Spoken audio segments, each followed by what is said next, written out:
বন্ধুরা, এখন কি রান্না করছি বলো তো? তোমরা মোটামুটি সবাই জানো আমি রাতেই রান্নাটা বেশি করি। তো কালকে আবার বড়মাসের ছুটি আছে, সোমবার, আবার কালকে একাদশী, মানে কালকে আমি আর বড়মাসাই কেউ কিন্তু ভাত খাবো না, রুটিই খাবো। তো যাই হোক, সেটা পরের কথা।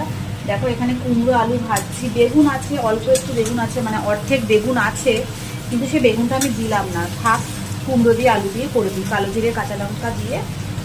দেখো ভাবছি, এই দেখো এগুলো হচ্ছে পুঁই শাক, ঠিক আছে? পুঁই শাকটাকে ধুয়ে রেখেছি, এবার পুঁই শাকটাকে দেবো। হ্যাঁ, তাই এখন এটা করছি, সেটা হলো একটু পুঁই শাক রান্না করছি, আবার ননদদেরও দেবো। ননদের শরীরটা তো ভালো নেই, তাই রান্না করে, ওরাও অনেক রাত করেই খায়, কারণ আমার ননদের বর অনেক রাতে আসে, ঠিক আছে, বাজার থেকে। আর আমার বরও অনেক রাতে আসে, যদিও ননদের বর আসে 11:30টার মধ্যে চলে আসে, আর আমার বর আসে প্রায় 12:30 থেকে 1:30, আরও পরে। তো যাই হোক, ননদকে দেবো, আর আমরা খাবো, যদি শরীরটা ভালো না।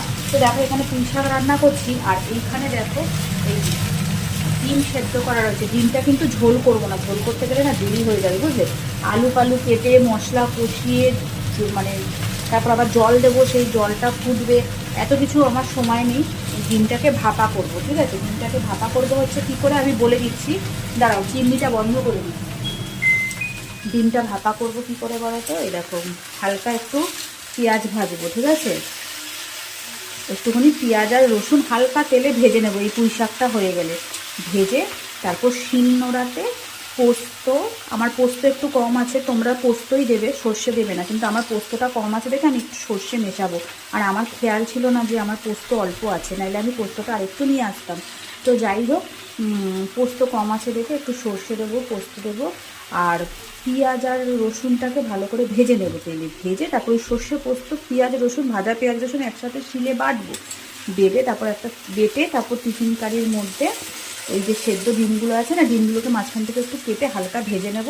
তারপর ওই ভাজা ডিম আর ওই মানে পেঁয়াজ রসুন ভেজে বাটবো, সর্ষে পোস্তর সাথে বেটে একসাথে একটা টিফিন কারির মধ্যে একটু হলুদ, নুন, সর্ষের তেল দিয়ে গরম জল, এই কড়াইয়ের মধ্যে একটু জল গরম করে একটা স্ট্যান্ড বসিয়ে ঢেকে দিয়ে দেবো। ওইটা জল গরম হবে আর আস্তে আস্তে ডিম ভাপাটা হবে, খেতে জাস্ট অসাধারণ লাগে, ঠিক আছে?